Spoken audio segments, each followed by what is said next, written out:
Hi guys! Another salamin, another day. Ako nga pala si Jel, technician ng salamin dito sa Quiapo, Manila. Ngayong araw, ibabahagi ko sa inyo ang ilan sa mga dapat nating iwasan sa paggagawa ng salamin at kung paano ko hinaharap ang ilan sa mga challenge tulad ng frame na walang demo lens. Tara, samahan nyo ako. Sa paggawa ng salamin, hindi ito basta-basta. May mga bagay tayo na kailangan iwasan para maging maayos at presentable ang finished product.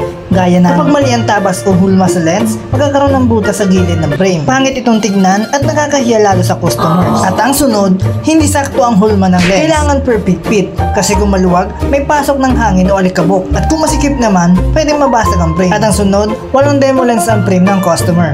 Ito ang isa sa pinaka-challenging, pero may paraan tayo dyan. Kapag may customer na nagdala ng sarili nilang frame na walang demo lens, ito ang ginagawa ko. Una, improvise ng demo lens. Kumuha ako ng karton, ginuhitan ko base sa shape ng frame. Ginupit ko na ito para gawing template. Sinubukan ko ito at sakto naman sa frame. At ito na ang pangalawa, pagtabas ng lens. Sinilip ko na muna ang tamang grado gamit ang lens meter. Ginamit ko na rin ang ginupit na karton bilang template sa lens. Ginuhitan ko na ang lens at kinat ito. Hinasa ko na rin ito ng dahan-dahan gamit ang edging machine. Medyo mahirap ito lalo na kung doble vista ang lens. Dapat pantay ang bilog sa baba. Importante ito para reading part ng lens. At sa loob ng ilang minuto lang, naikabit naman natin ng maayos ang lens.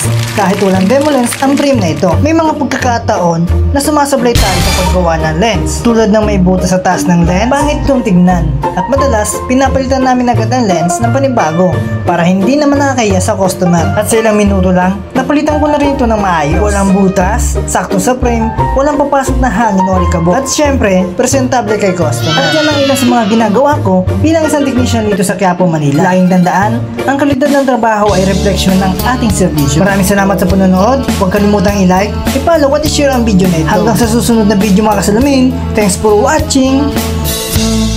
Stray, don't ever go away.